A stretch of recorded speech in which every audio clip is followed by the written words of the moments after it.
Can you escape your destiny? It's a fascinating story. One of those that really touches me very deeply every time I read it. We read the story of Jonah, Yom Kippur actually, the holiest day of the year, close to the end of the holy day. We read the story of Jonah. I just want to read a few verses with you because I think it has unbelievable lessons for each one of us as we try to navigate the journeys, the twists and turns of our own lives. Sometimes we want to avoid, we want to escape. And here is maybe the deepest lesson that you'll ever learn in life from Jonah. And here's the story. So Jonah is told by God, he says, go to the great city of Nineveh and admonish it, for their wickedness has come before me. Okay.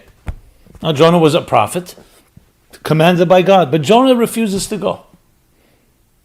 He arose to escape from the God's presence. And what does he do? He books passage on a boat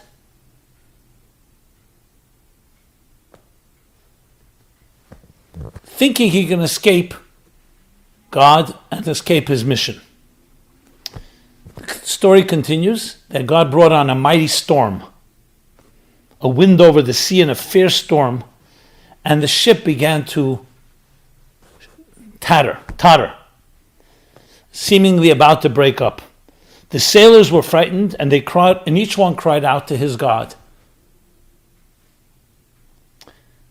They cast out various items from the ship to lighten its load, hoping to preserve and salvage whatever they can. And Jonah, meanwhile, went down to one of the compartments and lay down to fall asleep. And he fell asleep. The captain approaches him and says, how can you sleep so soundly? We're all suffering a storm. We're at the risk of dying here. This is life and death here. Rise, call to your God.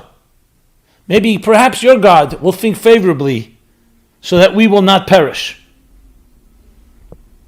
Then the sailors decided to throw lots.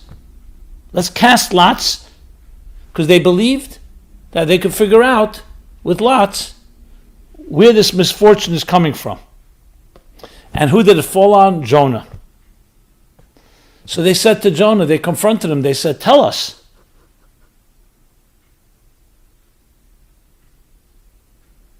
What is your occupation? Who are you? Why has this misfortune come upon us because of you? And he answered, I am a Jew, and I fear God of heaven, who made the sea and the land, because he realized that he can't escape God even at sea. The men were seized with great fear, and they said to Jonah, what have you done? Because they understood and they heard from him that he had run away, tried to escape God's command, God's mission to him. And then they said, what shall we do with you? So the sea may calm down. Now that you've exposed it, you've revealed that you're the cause of it, what shall we do with you? And here, listen to this line. He said to them, take me and throw me into the sea, and the sea will calm down for you. For I know that it is because of me this great storm is upon you. The men did not want to do so. Even to save their own lives, they didn't want to do that. So they tried to row to shore and try to some way get out of the storm. They couldn't do so. As it got more tempestuous, the storm, they prayed to God and said, please, we have to throw this man overboard because we know it's because of him. But let us not perish for taking this man's life. Do not hold us guilty, because it's you that brought the storm on. They took Jonah, they threw him into the sea, and the sea calmed down. Ceased from raging. That's the expression here. They still were filled with great fear because what they had done to Jonah. And then the story continues, and we all know the end. That God sends a whale that swallows Jonah, saves him, And Jonah recognizes his great mistake. But that line, let's talk about that line.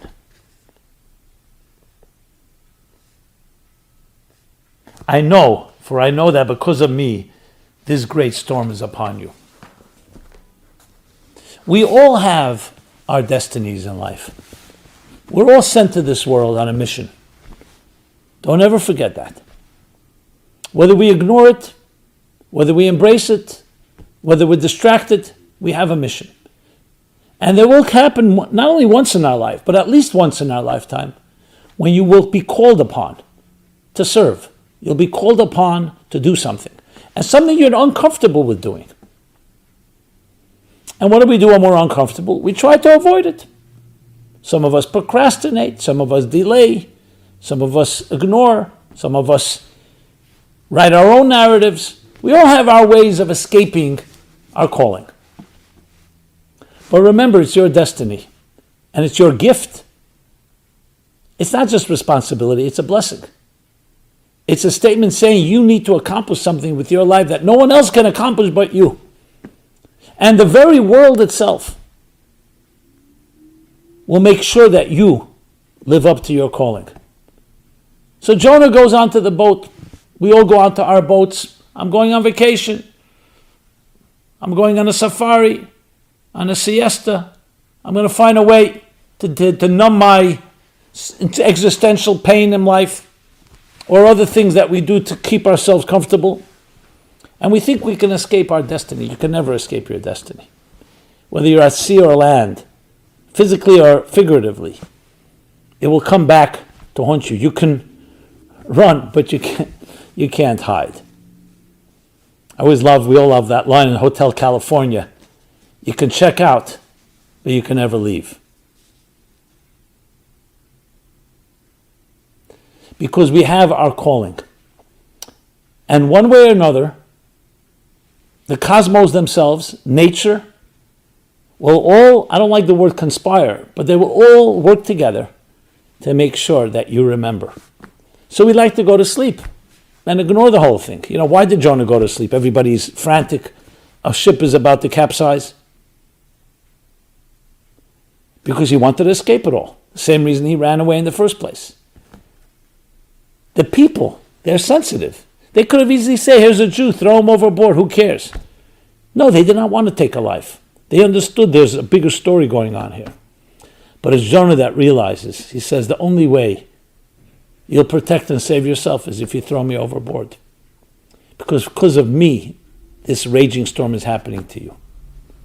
When we don't live up to our calling, think of it this way. Think of an artist or musician. Create a big cosmic symphony and you're not playing your part. Something is lacking. The whole symphony will come together and say, we need you to do your part.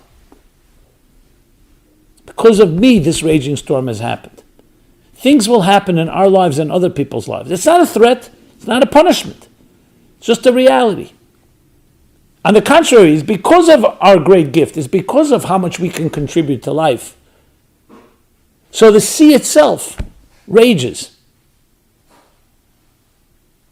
And finally, Jonah recognizes you cannot escape your destiny. We all have a calling. And if you don't fulfill your calling, something will give. Something will come back to haunt us. And we need to look at it from the positive side, as I said. And then what happens next? Okay, so the burden is off their shoulders right now because the sea did calm down, because it was Jonah. Because of him, all this had happened, as he said.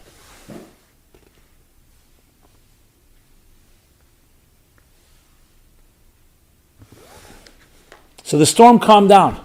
What happens next? He doesn't drown. God sends a fish of the sea. The very sea that he felt he could escape into.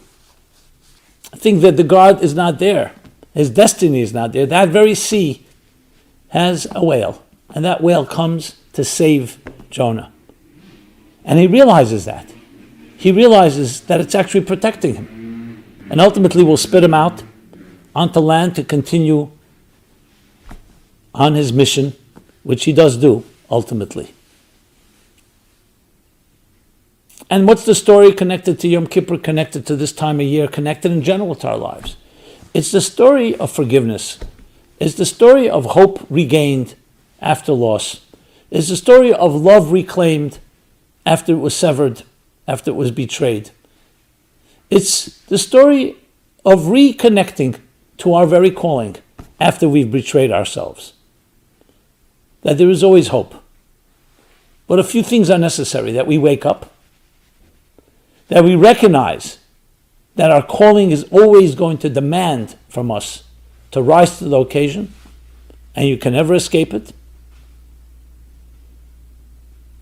And finally, getting back on track and fulfilling the calling, fulfilling the mission we were given. Now, each of us has our mission. It's hard for me to spell out because there's so many different people, each have our own story.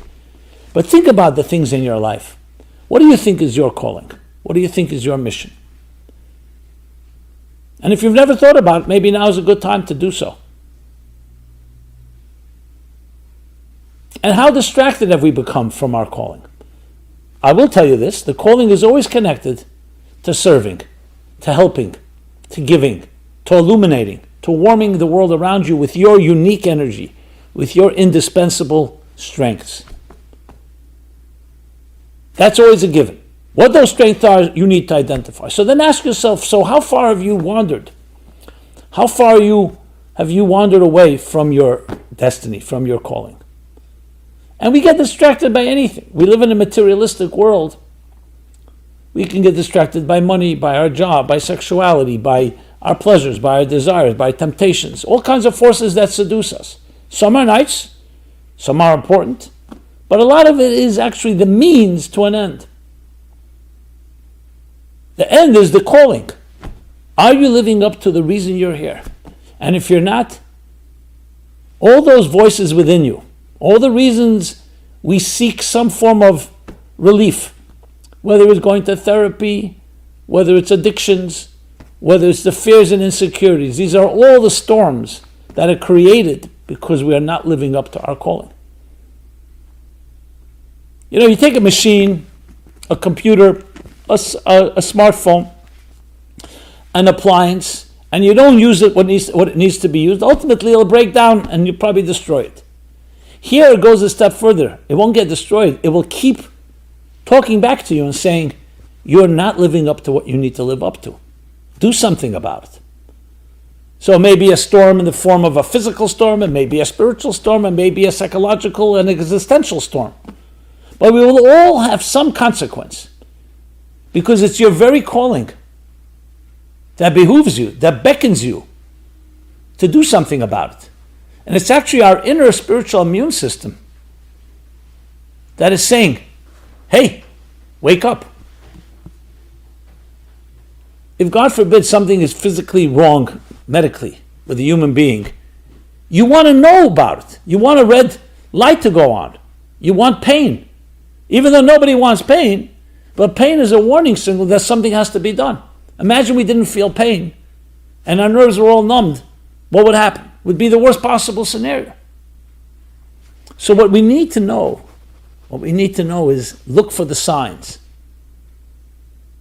Don't go to sleep. Look for the signs, the voices. And sometimes they're voices of anxiety and of insecurity and of fear, of discomfort. Those are the signs that are there to wake you. Hey, you've betrayed yourself. You're not on course. You've gone off.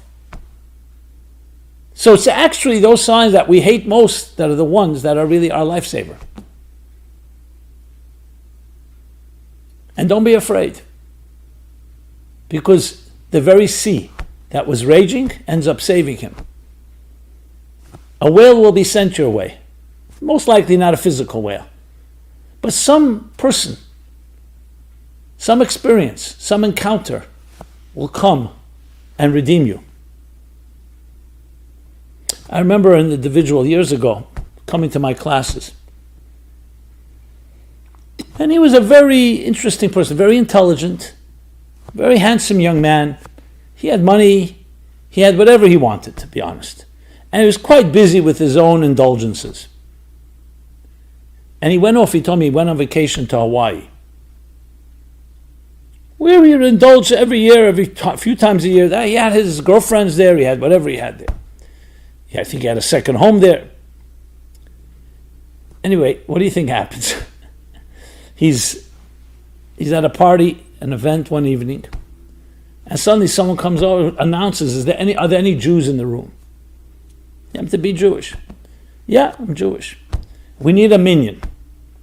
A minyan is a quorum. There were 9 men. They needed someone that had to say Kaddish. Their father had died. So he went in to say Kaddish, and they're saying Kaddish, they're praying. And he starts talking to them. He starts getting to know who some of the people are. He met someone who he had known many years ago as a friend. His life changed just from that event. He says, I went to run away from God, to run away from purpose. He's the same guy that told me a few months before that. He says, I love your classes, but it's too much for me. It's too serious. It's too much about purpose in life. I have a lot of more years. I'm a young guy. I'm swinging around. I have a lot of fun. I have no time. I can't. Your classes haunt me. I go to sleep at night. I have a conscience. I feel guilty. What am I doing with my life? So he said to me, with all respect, because I love your class so much, I can't come. I can't come. Because it's just making my life uncomfortable.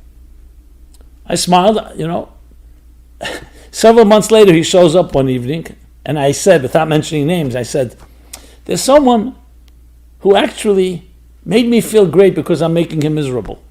This is the first time I made someone miserable that I feel so good about. They're coming to this class. Anyway, here is a while later, he's in Hawaii, and he can't escape his destiny. It changed his life, not in any way that some type of hocus pocus. He saw something. That anywhere I go, there's a certain reason I'm here. He helped out this guy later. They became friends. They went into partnership. It was a music business. And the point being was, it just reminds me of the story of Jonah. Now, he wasn't a bad guy. He wasn't running away from God. He was doing his thing. It wasn't like something destructive. It could be we're doing things that are actually destructive. We're not necessarily going there. But even smaller things that seem innocuous, that seem no big thing, but you have a calling. The whole world is waiting for your calling. And if there's a storm out there or in there, ask yourself, is it because of me? Not to blame ourselves, not to blame yourself, but to wake you up. To wake you up. And when you have that cognizance, when you have that higher consciousness about life, things happen that will help you grow.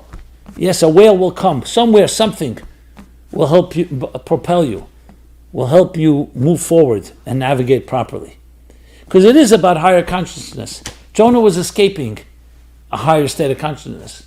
For whatever reason, he was uncomfortable, he felt he'd be not successful. There are many different reasons given. But you can never escape your destiny, and you can never escape your higher consciousness. Now, this can be between people as well. You may have hurt someone, and you're avoiding it. Maybe it's time to say, you know what, let me call that person and say, I hurt you. I'd like to ask your forgiveness. You don't know what kind of things happen when you take responsibility, when you're accountable, when you don't just bury it, when you don't just cover up, when you don't numb it and ignore it. That's the story, my friends.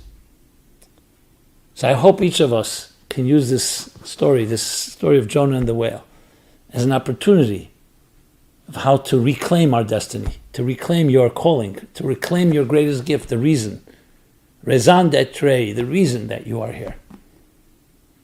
Thank you, Simon Jacobson, Meaningful Life Center. MeaningfulLife.com is our central website where you can find this and many other programs, similar messages, ideas, very different ideas, a wide array of different topics that all talk about our psycho-spiritual lives, how to find deeper meaning in our life, how to be happier people, how to fulfill and realize our dreams and aspirations, and above all, the reason why we're here. Please, love to hear your thoughts, your comments, feedback, and please share with others. I believe this is a message every person on earth has to hear. I hope you agree. So please share it. Be well and be blessed. See you shortly again, soon.